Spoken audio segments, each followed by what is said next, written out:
morning. Welcome to the Big Three and Me. I'm your host, Akil Patterson. As we know, the Big Three and Me is dedicated to crypto, culture, and obviously competition.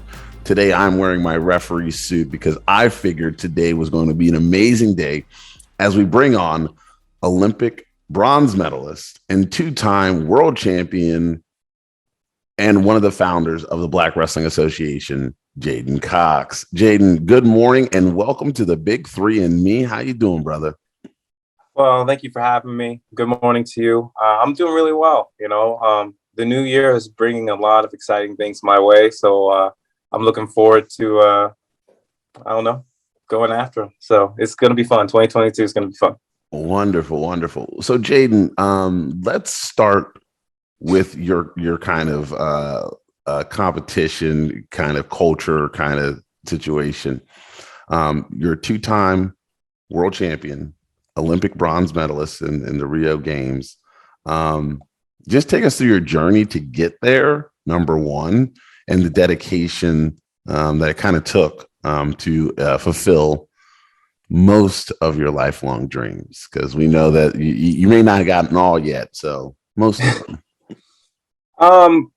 Honestly, I think the main thing is I think a better way of hitting that is not only the things that it takes, but also the things taken from yourself, so it's the things you kind of have to give, and it is a give and take, and so you have to give, sacrifice time away from friends, family, miss events, miss birthdays, miss, all of that. And then on top of that, you have to give everything of yourself, through every workout, every practice, and push yourself to be something that's uncommon. I mean, that's one of my favorite things about wrestling, and one of my favorite comments about wrestling is that we have to be uncommon.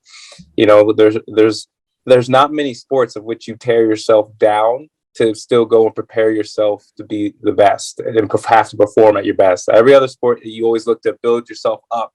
And in wrestling, it's almost kind of like the opposite, with cutting weight and the workouts we do and things like that. You almost break yourself down a little bit more, and then still are expected to go out there and compete and be at your best. So I think it is a little bit more of like what I got to give, and what I've having to give is,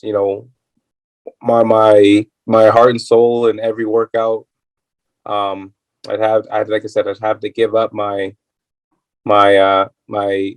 family time, my gosh, I've missed out on too many things. And so that's what I think about when it comes to like what it took to get to my goals.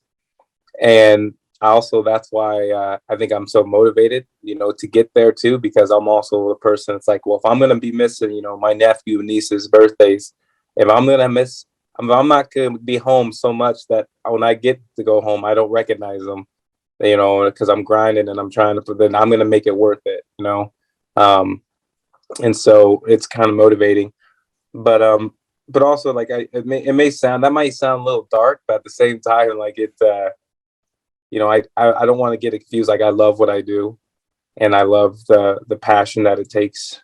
I love the fight that it takes. I love the grind. I think overall, as far as wrestling itself, I was never as far off from getting to my goal, to my ultimate goal, as I thought I was. And I gotta give credit, to coaches like Kevin Jackson, and guys that really helped me to understand the game of this, especially from the technicality side and stuff like that. So on the mat, understanding that, yeah, I didn't win matches, but why I didn't win matches, what really was the reason I wasn't ahead, why didn't I do this and that. And I think that was a big change in 2018 for me.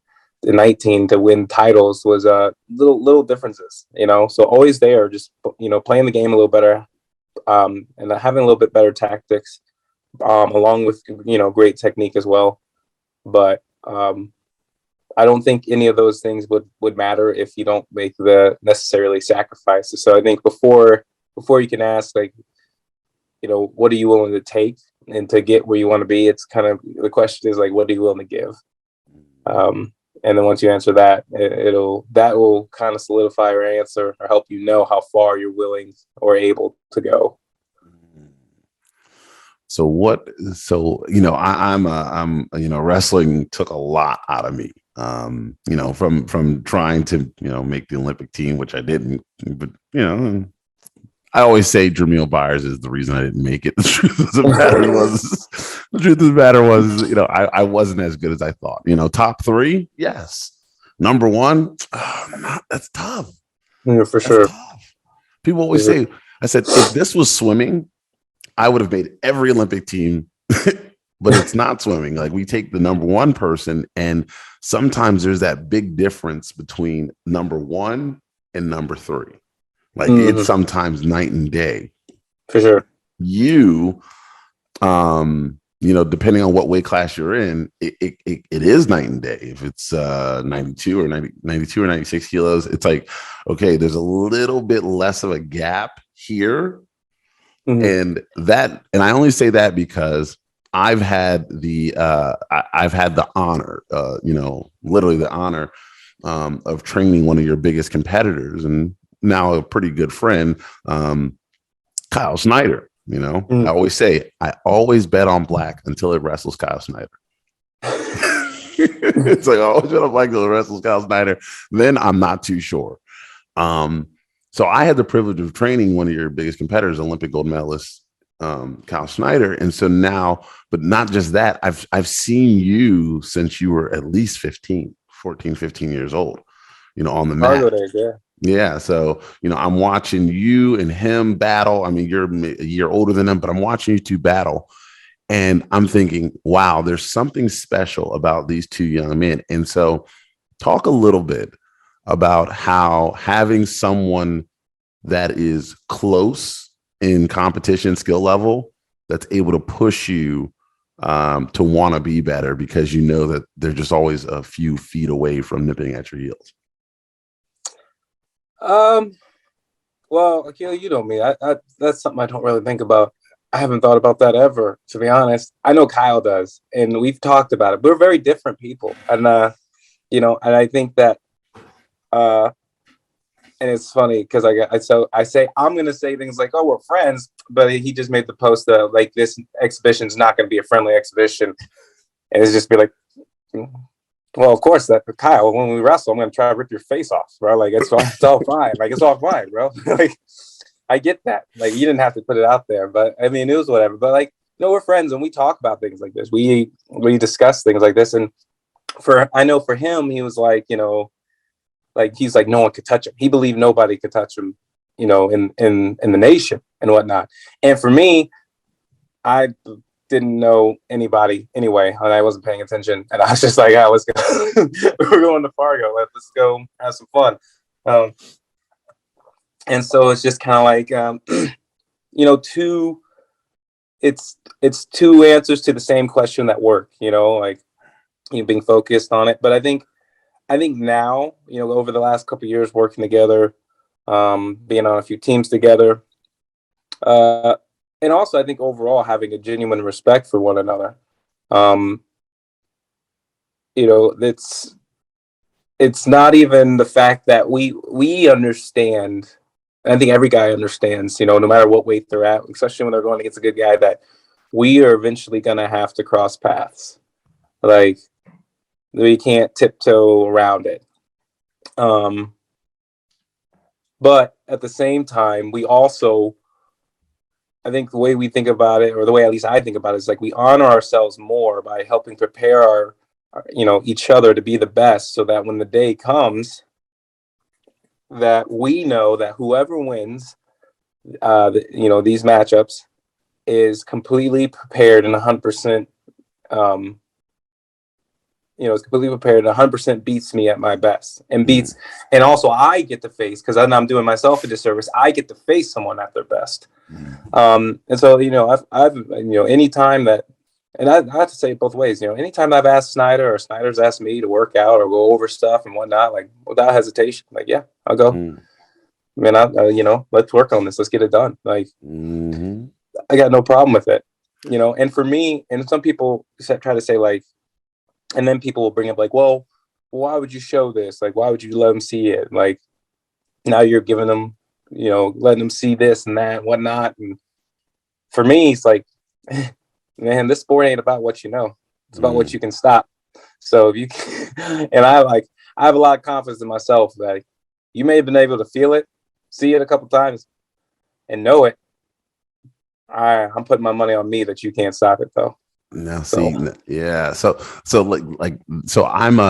you know, I'm a crypto enthusiast, and one of the people that I follow quite regularly is a huge wrestler, Mike Novogratz, and he said the exact same thing. He said he was doing an interview, maybe at Bitcoin conference, and he goes, "Well, he always says, I'm a wrestler."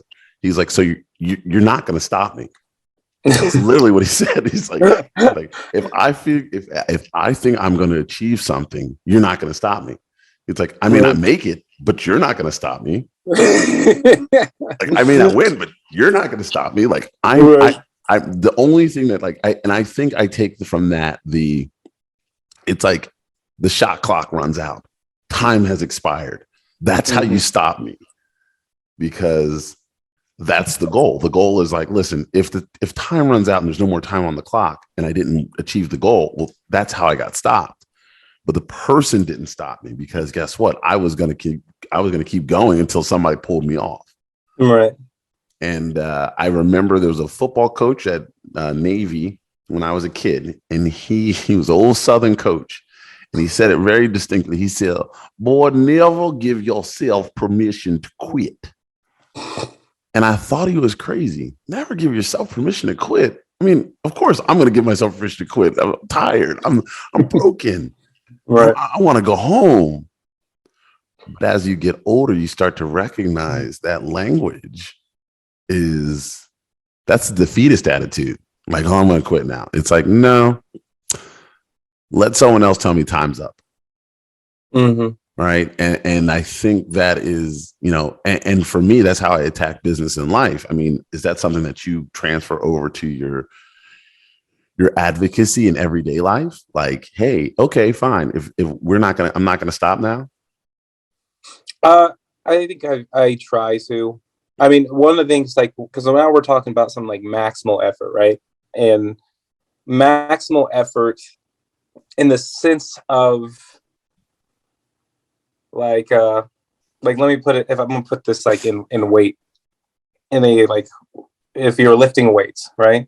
And let's just say like the max of what you can lift, and I know this is I'm gonna make it less, so like is like 1,000 pounds, right? Mm-hmm. That's like the max, your body giving everything it can to lift up 1,000 pounds.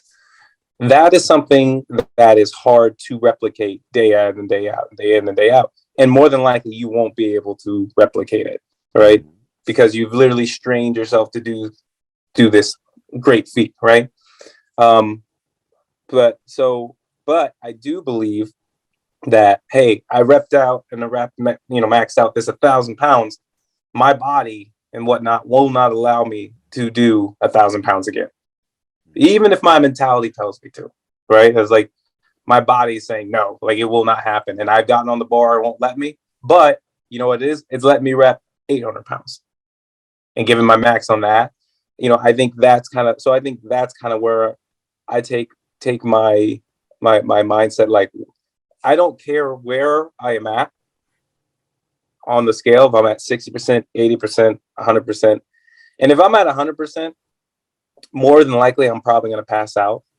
Like, KJ's pretty much done interviews talking about, like, we be on a bike and then we're doing bike sprints, and he's he's shouting, "Hey, if you pass out, you get to go home," and I get to go home sometimes. It's like, well, all right, like, so I mean, it is what it is. But I mean, but it's just like, wherever you're at, if you're at 50%, 60%, give 100% of that 60%.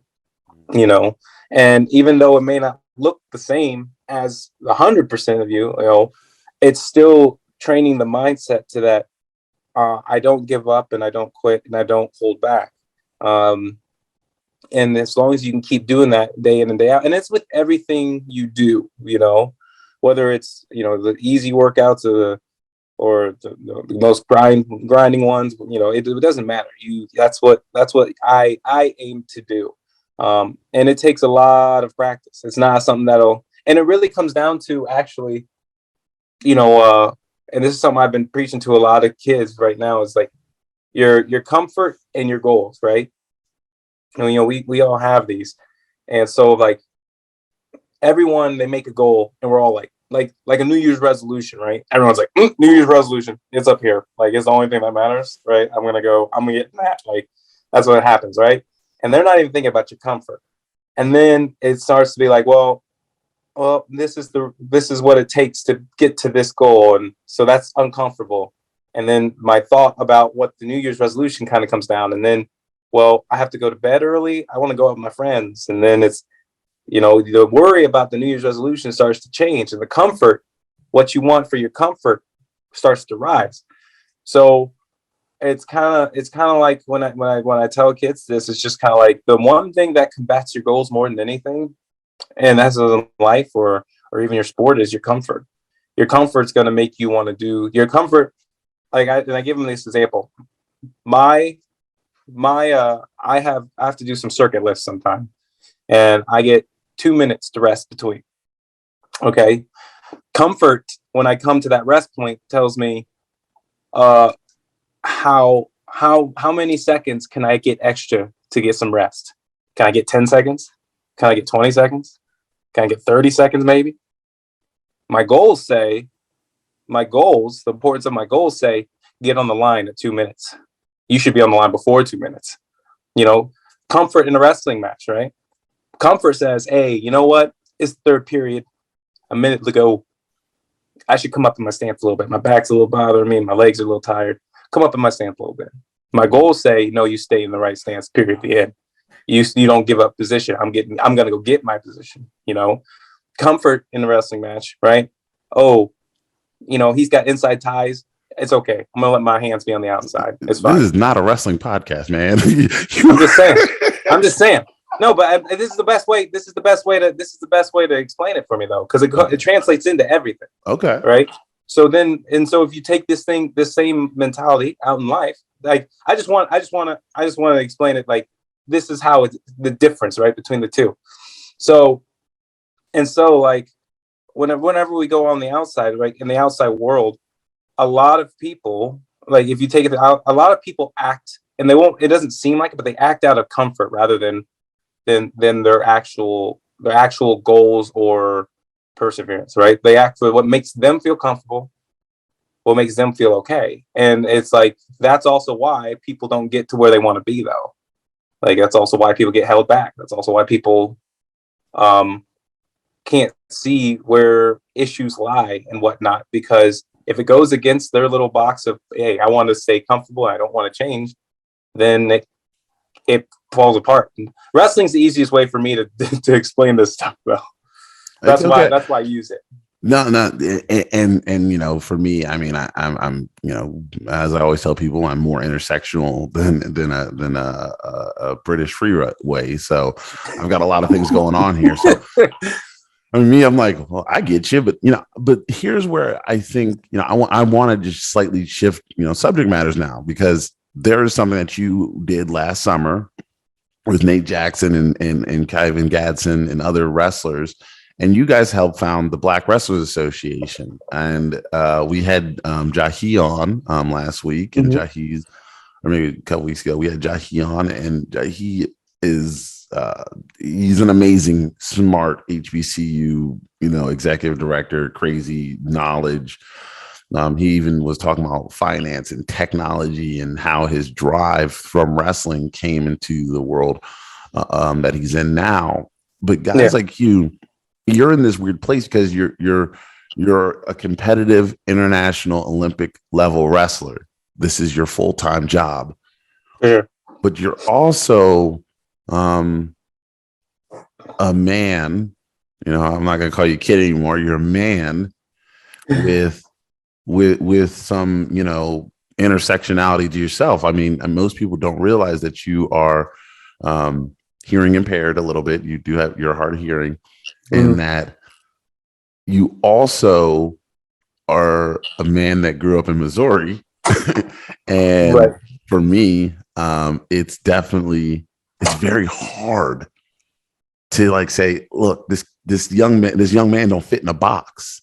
He is bigger than the box because of just how he shows up. Like, talk to me a little bit about how you're leveraging your intersectionality to actually do some pretty dope things. Well, honestly, I have to say that I didn't always do that either, and I think I let myself, a mistake I made early on, I think in my career, is I let myself be put in the box. And I kind of it's like I let other people put me in a box. And so, but then getting to talk, and I have to kind of, commend other guys and mentors and in the wrestling world, and also some outside of it, that talk to me about, kind of what you're talking on about, showing the different sides of me that there are, and that there's a lot to me. And on top of which, it's funny how I kind of had the mindset that I didn't want to just be a wrestler. I wanted to be seen as more, and I wanted to be seen as a person more so than a wrestler, I think is the big thing for me.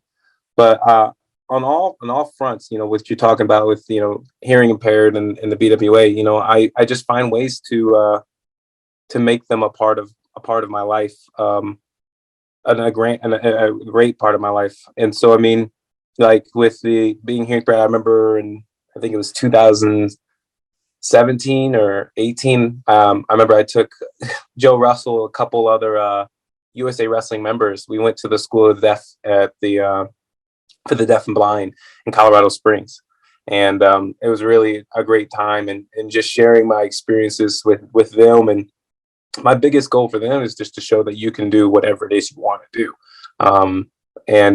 But, creating those bonds, and not just, making it so like I'm just interacting with one thing or another, but making it so all, like, we're talking about, having this, I have this passion and whatnot. Like, wrestling is what I do full time, and I want to almost use that platform to then reach out to my other platforms and create these relations. And so, getting to do that and bringing big attention to to these schools or to these relations that I have is what I'm going to do. Like, I want to use my platform for the good, and it's the same thing when it comes to things like the BWA.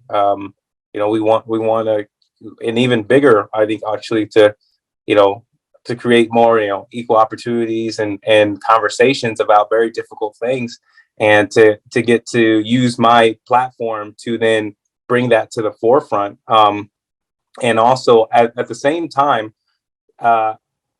showing my platform as using my platform and showing how, yeah, I'm a world champion and I'm an Olympic medalist, but I also am human, and also you get to learn more about me and maybe my struggles or my background, and people also like that look like me and their struggles and their background, and helping people rise. I think that I would be a fool, and I would truly have failed in my life had I not at least done my part to use the high ground that I've gotten to throw down a rope or a lifeline to those who want or need to climb it. And I just think that would be wrong of me and selfish of me not to even do. J'den Cox, Olympic bronze medalist, two-time world champion, joining us here on the Big Three and Me. So Jayden, we're going to be at the top of the hour here, but I know that I'm not going to set you up because I don't do those things. But Jake Paul recently laid out a gauntlet tweet.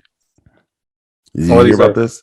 Jake Paul told Dana White at the UFC, when you start paying the athletes, all athletes, the exact same, would you, be, willing to, I'll be willing to do an MMA fight. So I'm going to hit pause real quick. We're going to come back for a little intermission. And when we come back, we'll have Ode Osbourne on the show as well with J'den Cox to talk about Jake Paul and him making out this weird thing about he wants equal pay for all athletes. Because Jayden, you actually have a story about equal pay for all athletes. We'll be right back.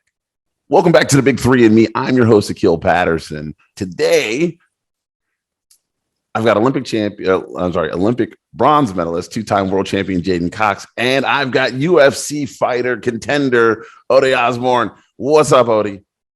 How you doing, man? How you doing? How's everything going? Oh man, this is great. This is great. Now, the reason why I've got you guys both on here is because you're both phenomenal athletes. But both of you are currently, let me just say, not both of you. The subject matter of the day that came down from the culture is pay equity. Pay equity, and we're not just talking about women's pay equity. We're talking about athletic pay equity.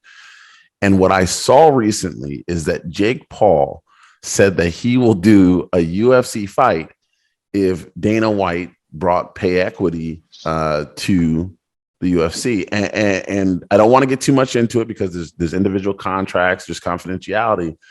But I want to talk about how pay equity impacts all athletes, no matter what the sport is, because when your counterpart is getting paid far less than you, or you aren't able to sustain your livelihood and your family, that pulls you out of the sport. Now, me as a former Greco-Roman wrestler,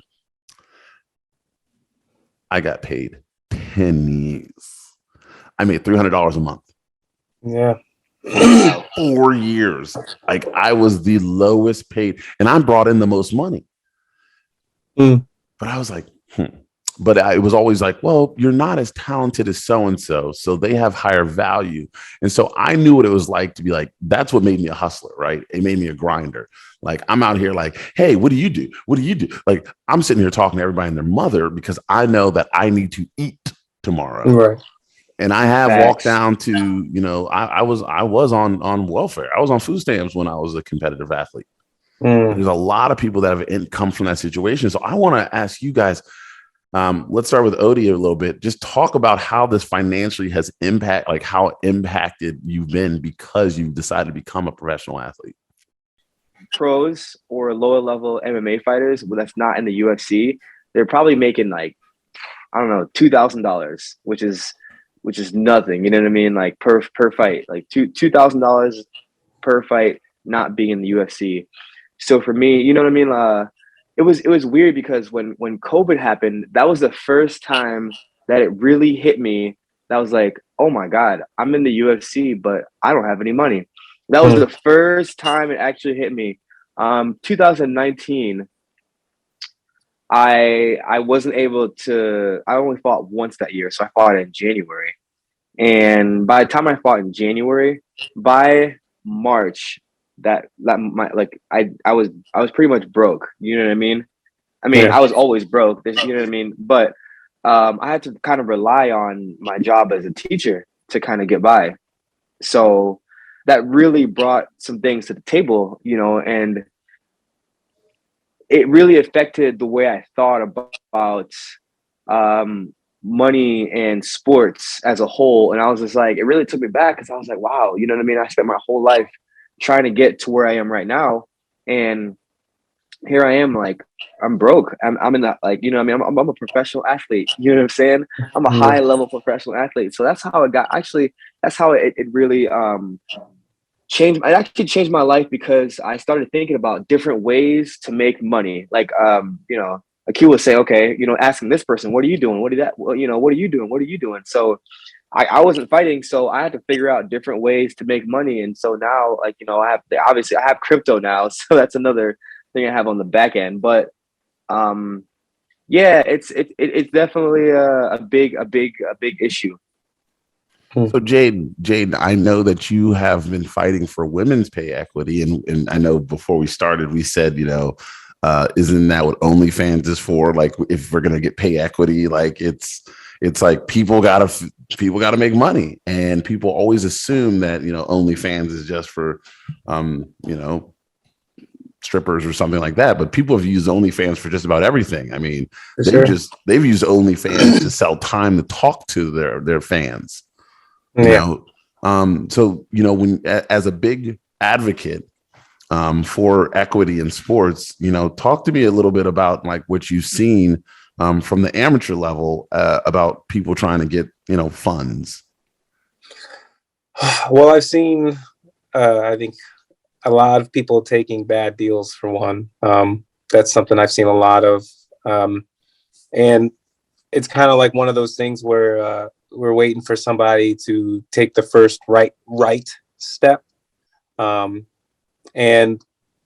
you know, we got to get people, one, not only to recognize, not only for, I guess, companies or other people to recognize someone's true worth, but for those people themselves to recognize their own worth so that they're not taking deals that are just undercutting them. And then on top of undercutting them, it's undercutting the next person and the next person who are doing bigger and greater things.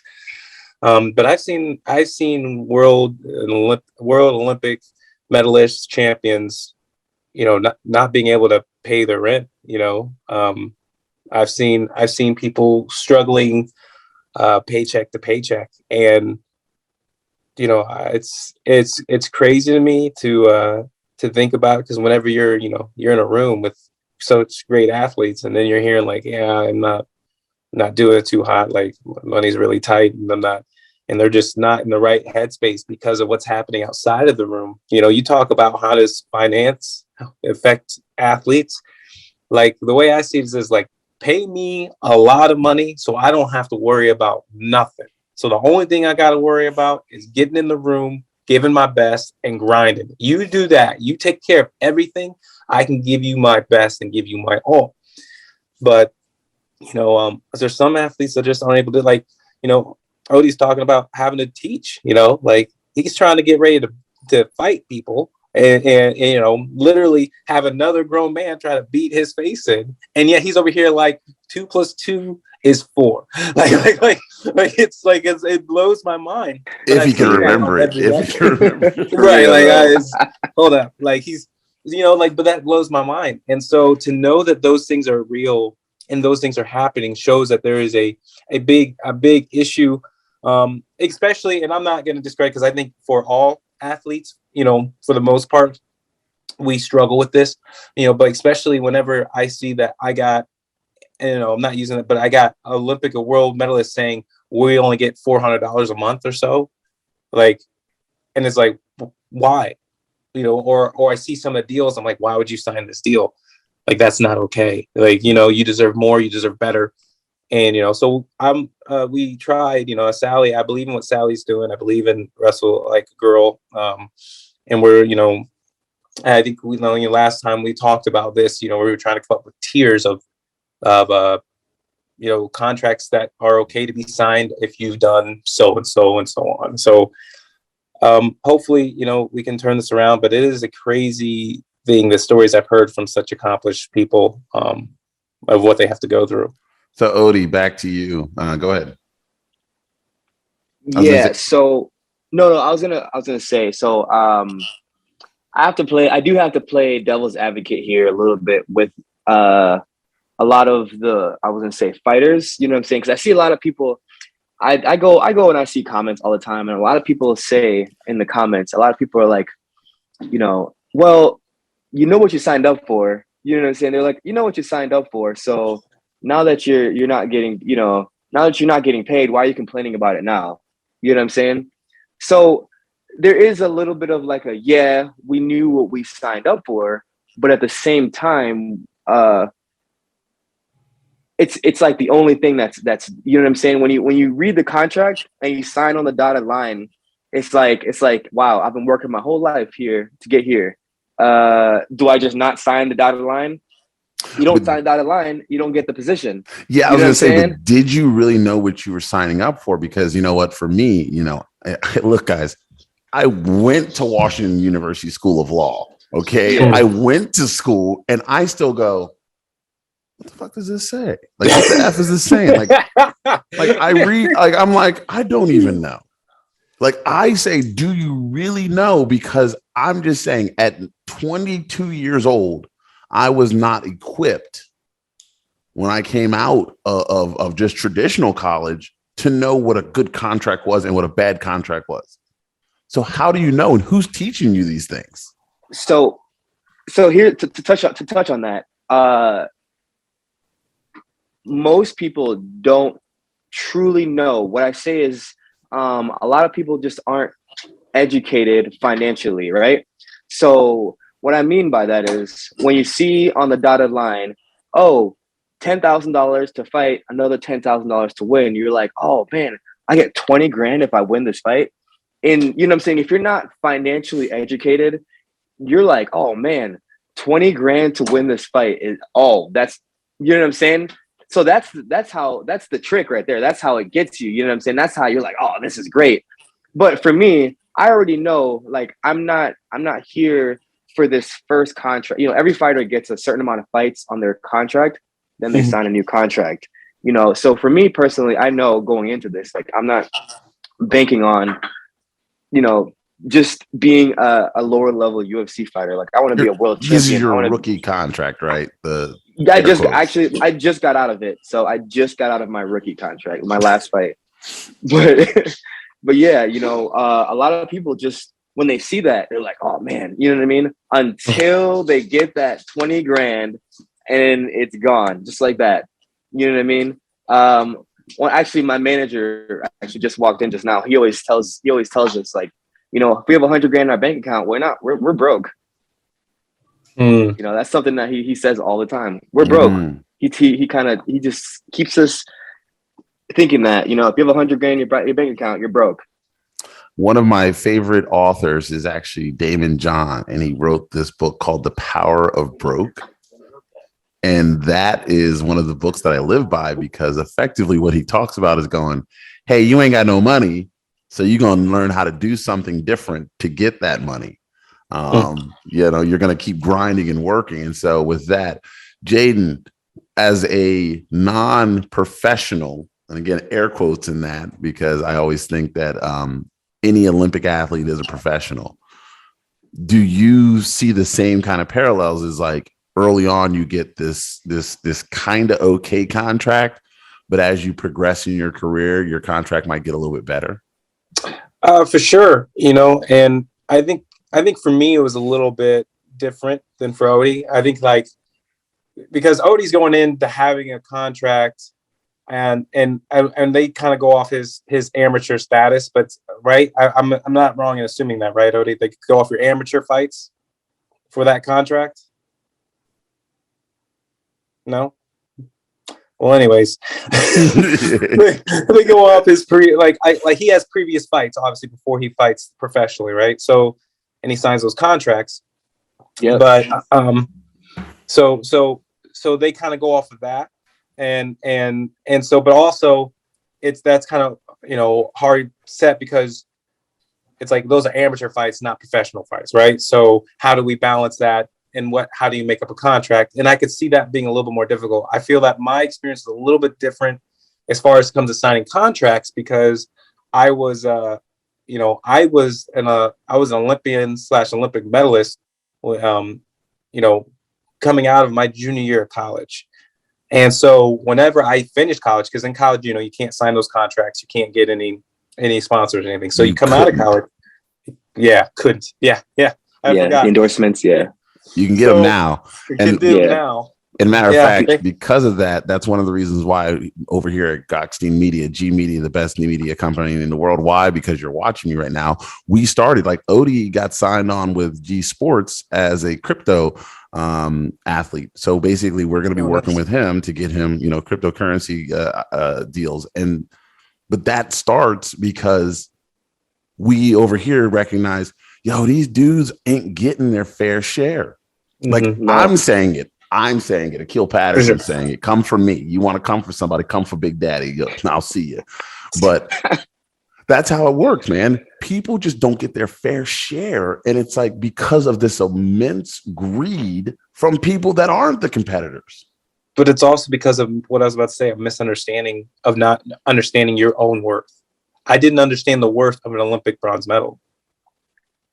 I didn't understand the worth of 3 national titles, like D1 national titles. Like, when you don't understand that, and especially from my perspective, because this is more NCAA thing, like, I needed money to pay for where I was going to live, you know, like trying to grow up in the world, be something. Like, I needed money. So almost, one, I didn't understand what my worth was. I didn't understand the worth of what I've done and what I had. And then on top of that, I needed money, and I needed it now. So then that first contract you get, you're like, it looks great. I'll take it. Thank you. Yes. You know?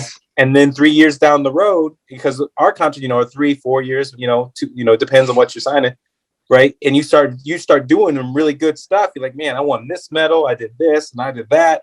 And then you go back to your bank account, and you're like, yeah. I don't have as much money as I think I should have in this account. It's like, where did it all go still, And it's one of those. And then you have to renegotiate and do stuff like that. And then, obviously, like Odie and I, have agents, managers to help us out with that as well. Odie, you want to? No, that hit home for me 100%. I can't tell you how many times that's happened to me. It finally, I would say probably my second or third fight was when I was like, all right, I need to just start getting into investing. You know what I'm saying? And the first thing I got into was stocks. And it was just like, man, it's the stock market is so far ahead, and I started getting into that because, like I said, when you realize 3 fights in that you're like, wow, there's broke, and then there's like really, really, really broke. You know what I'm saying? When you realize like, wow, I'm really, really, really broke, you kind of become this person where you're like, okay, every fight could be your last. You know what I'm saying? I started getting into that mindset of like, okay, every fight could be my last. So this $20,000 check, I got to figure out how to make $1 million out of it, because this could be my last fight. And you know what I mean? Because when I was I grew up. So when you're an amateur fighter, so before the UFC, you start as an amateur. You start as an amateur, then you turn pro, then you get signed to the UFC. So you start as an amateur. You don't get paid as an amateur. You don't get paid. Amateur fighters do not get paid. So for me now, it's like, like I said, I grew up wrestling. I wrestled a year in college. Didn't get paid at all from that. I was living in one of my coach's basements because it's like this. It's either you grind 100% and make it, or you grind 75%, get a job, and you don't make it. It's all or nothing. You know what I'm saying? So for people who have other financial helps, right? Like I only have my mom, so I couldn't be like, it's not like I could be like, hey, you know what I mean? Can I get like $100, or, you know what I'm saying? It was like, I had to find odd jobs. Like, so I was waking up at 4 a.m. And I would go do construction from 5 a.m. to noon. And I had to make it at the gym. I had to be at the gym from 12:30. And this is in the summertime. I had to be at the gym from 12:30 to about 1:30. And then, 12:30 to 3.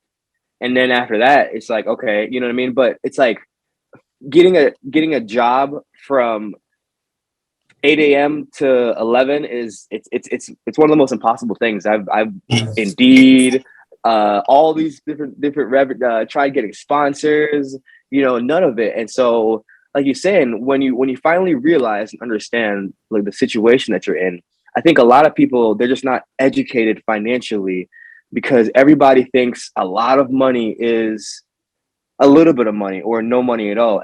You know what I mean? And it's not our fault. It's just the way that, like, really, school doesn't teach us shit. I'm sorry, excuse my French, but they don't teach us any. They don't teach us any of that. That's just something that you have to figure out on your own. And when you figure out on your own, it's like you're already in it. It's like, oh man, I remember thinking like, wow, I'm figuring this out on my own right now. And I wish I had learned. It's way too late. Like, it's too late for me to figure this out. I should have figured this out 10 years ago. Why didn't I know this? Why didn't I understand like how to be financially stable? But then again, it wasn't my fault, So like Jayden was saying, when you sign that contract, you're like, oh man, like I'll take anything. You know what I'm saying? I'll take anything, because that if you don't sign the contract, they're just gonna be like, give it to somebody else. And there goes your opportunity for everything you've been working for. But the goal isn't to be like a low level fighter. The goal is to be a champion. The goal is not to, we know coming in what we're going to make coming in. Now, see, I see here's the pushback. So one time, because I am the old guy in the room, Jesus, I sat down with Mr. Wonderful Phil Davis many years ago. We're sitting at a Outback Steakhouse. It's me, him, and this guy named James John Shaughnessy. And he is training with Lloyd Irving. And Lloyd Irving has them training from like something like 8 a.m. to like 4 p.m. He's like, I can't get a job, man.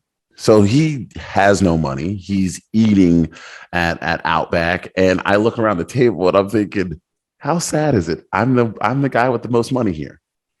One guy is a professional fighter. The other one's a college coach, and I'm the executive director of the Terrapin Wrestling Club, which is a regional training center for USA Wrestling. And I'm the guy with the most money, and I'm making $300 a month.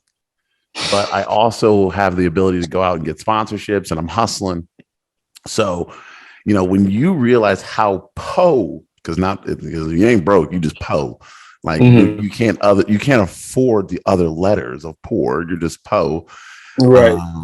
That wakes you up to saying there needs to be a change in the system of sports, so that athletes do not have to go hungry. Like I said, I'm sitting here at the unemployment, not the unemployment, the food stamp line, trying to make sure I get my EBT card.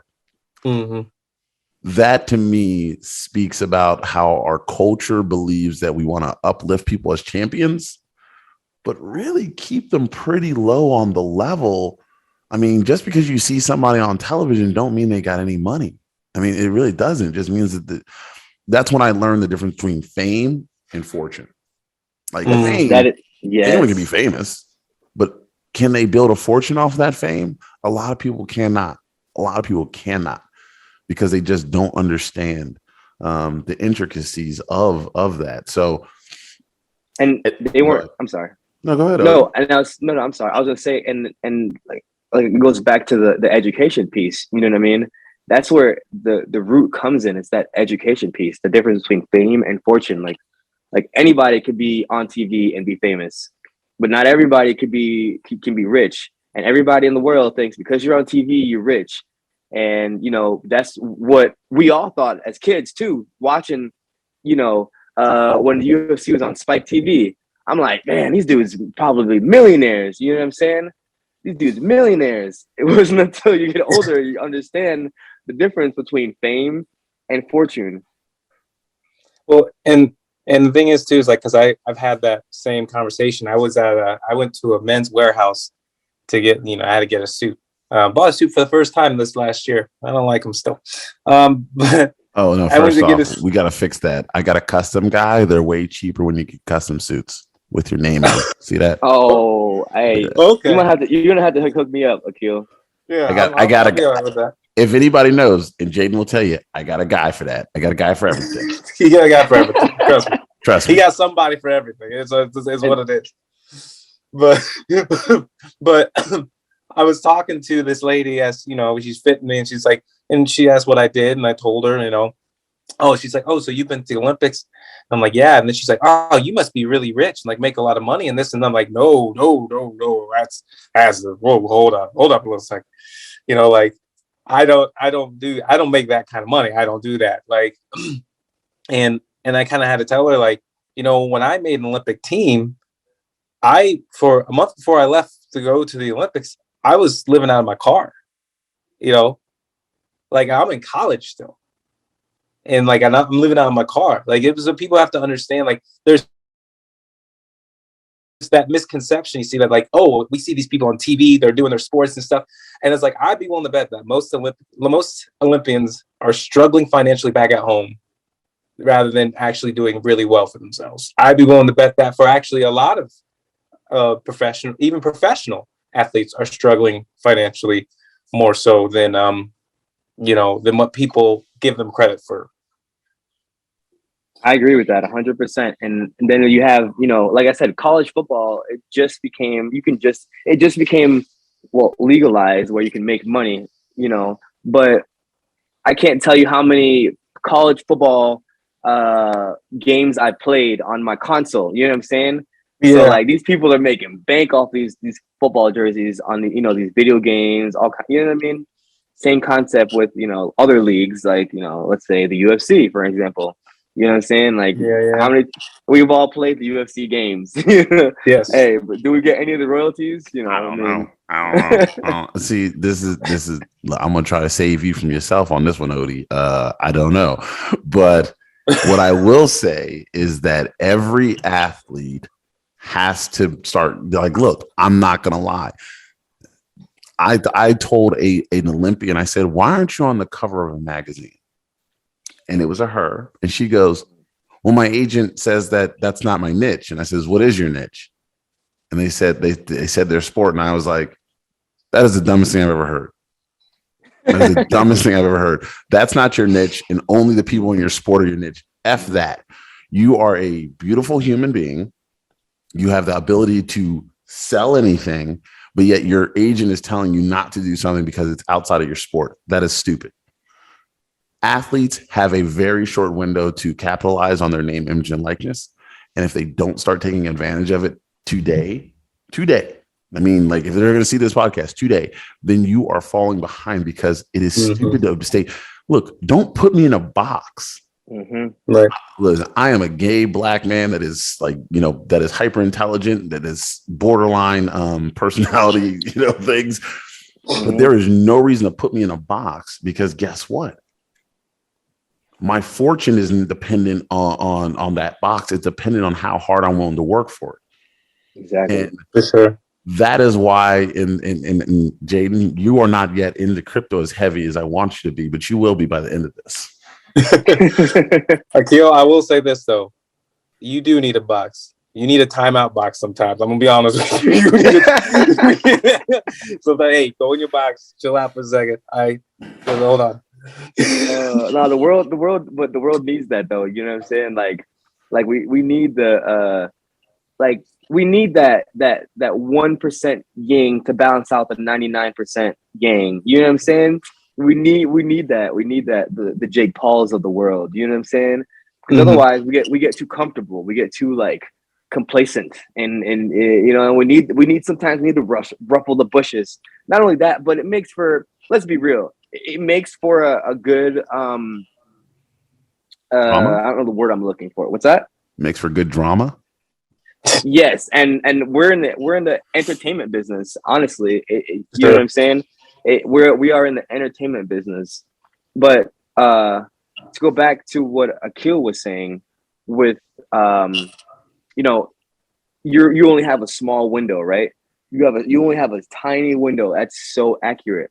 So the thing about that is this, right? Putting people in a box, right? Now in every sport, there is the cereal box character. Like every sport has the cereal box character. You know what I'm talking about? Sure. Where if you don't fit this cereal box, you're gonna fall behind. And so it's like this. You got the Conor McGregors, the Sean O'Malley's, the Anthony Pettis, those characters, and those type of characters drive the fan base, right? So now for somebody like me and Jayden, right, we're like, okay, how can I bring the same type of volume and numbers that all these other characters are bringing, and still keep your same character? Because how it is now, I'm noticing that nice don't sell. And I've been talking about this a lot, right? Like I go on Conor McGregor's Instagram the other day just to see how many followers he has. And he has 43 million followers just on Instagram. I'm not talking about Twitter, not talking about Facebook, just on one platform. You know what I'm saying? So for me now, it's like, how do I keep my integrity? Because now it's like, you almost got to sell your soul to get to that level. You know what I'm saying? So that's the struggles that I'm facing right now. The struggles I'm facing is I don't want to sell my soul. So how do I keep my integrity and still generate that amount of revenue and fan base and still try to do good? Because it's like the more and more time goes on, the people that try to do good in sports are the ones that the fans or whatever sponsors don't like. Sponsors like that, the trash talking and the this, and fans love that stuff. You know what I mean? So that's where I'm at right now. It's like I'm trying to Rubik's Cube. Okay, how do I get, where do I fall? Where can I, you know what I mean? That's the struggle that I'm trying, because I do not want to sell myself or change who I am. I will never do that. Well, and go ahead, Jayden. I saw your face. Like, I don't want to. I feel like I'm looking in a mirror. I'm like, because I've had the same ordeal. Like I don't talk a lot of trash. Really, I don't talk. I think the most I would say like out there thing that I said is one time I challenged David Taylor to a match, and like that was pretty much it. Other than that, I don't really say much. I don't have anything to say. But I once was criticized for being too nice. Like I was told I was weird because I was too nice. And I'm like, well, what the heck is that supposed to mean? Anyway, but and for me, like I'm not selling my soul. I mean, I got one of the biggest matches of the year coming up in March 16th, against, yours truly, Kyle Schneider. And, everybody wants, like, oh man, like you got to make this, you got to blow this up, make it big and stuff. And it's just like, and for me, as a person, that's just not who I am. Like I'm about it, but I'm about it on the mat. Like away from it, I don't really care. And on top of that too, this isn't the biggest match of the year for me. It's the biggest match of the year to you. For me, it's just another match and one I intend on winning. Like that's it. It's just what it is. So I don't care who I don't care who it is. It could be anybody. So, but at the same time, like, at times though, I think I've found some ways to then use the way that people look at me and put me down to help build me up. And like, I remember I believe it was 2019 or so, I remember stating, it was after a Beat the Streets event, that I was the most underrated wrestler of all time. Right. And I think that was like the big swing for me, at least for my following and where I've gotten to now, that made a change. And it wasn't me talking trash. It was just me being honest with how I felt. And it was something that created controversy without being controversial. Right. Like I didn't have to change who I was, and I didn't have to change anything about me to make people think about that or look at me and be like, you know what, that's right, or no, that's wrong, because then all of a sudden, I get followers and whatnot. Like it was crazy how one little statement that was really my opinion, they took and then they ran with. So I think that there are ways to make people talk about you without you losing who you are. And on top of which, utilizing it to maximize getting people to look at you, even though you don't so that you don't have to change you. The point isn't for you to change, but for them to change their minds on why they should look at you. Yeah. And I think that there's a way to navigate that to make it so that you're not selling your soul, because that's the last thing you should do. That my soul is not worth any dollar amount. Mm-hmm. Like there's nothing you can pay me to give that up. And my integrity and who I am is not going to change. This is who I am when I win, when I lose, when things are rough, when things are tough. This is who I'm going to be. I am J'den Cox when I wake up. I am J'den Cox when I go to sleep. I am J'den Cox when things go right, and I'm J'den Cox when things go wrong. You are not going to make me waver. And Akil knows this about me. So one of my biggest things is convictions. My convictions cannot change because of the situation. So, it's like, I'm not gonna do that. And I don't think you should either. And I think that there is a way for you to do that. But you're not wrong that, niceness doesn't sell, and people want there to be this anger and mean and rage. They want the Conor McGregor, they want all that, I don't even know what it is. They just want drama. And I get it, because it's like a theater, right? It's like a story. It's like, oh man. And it's crazy. So they want that, but I also think too, that like, there's a way to curve it for your benefit. And there's a way to make it so that there's a bunch of people who've tried to talk trash on me, that try to create this drama, that I've curved it to where they just look like a douchebag. And it's not even because I'm trying to be douchey. Some people take what I say as trash talk. I remember one time I was supposed to wrestle an opponent, and he put up a tweet about me. And then all I tweeted back was, sounds like fun. I'll give it my best. It usually works out for me. And someone was like, wow, people were like, oh, that's the nicest way of saying I'm going to kick your ass. Like, it's like, I'm like, no, I was being legit. Like, that's what I meant. Yep. Like, I don't know. Yeah. Well, I thought it was a burn though. I really would have taken that as a burn. Like, it normally works out well for me. I mean, well, he's being honest. It's like, they do. That's what happens. Yeah.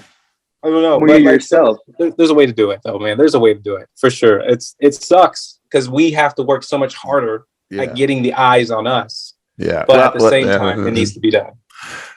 So on the interest of time, because obviously I want to respect your all's time, Ode, give me your closing thoughts on how you see pay equity running its course through not just in UFC, but in professional sports, especially for folks like yourself who are trying to up and coming.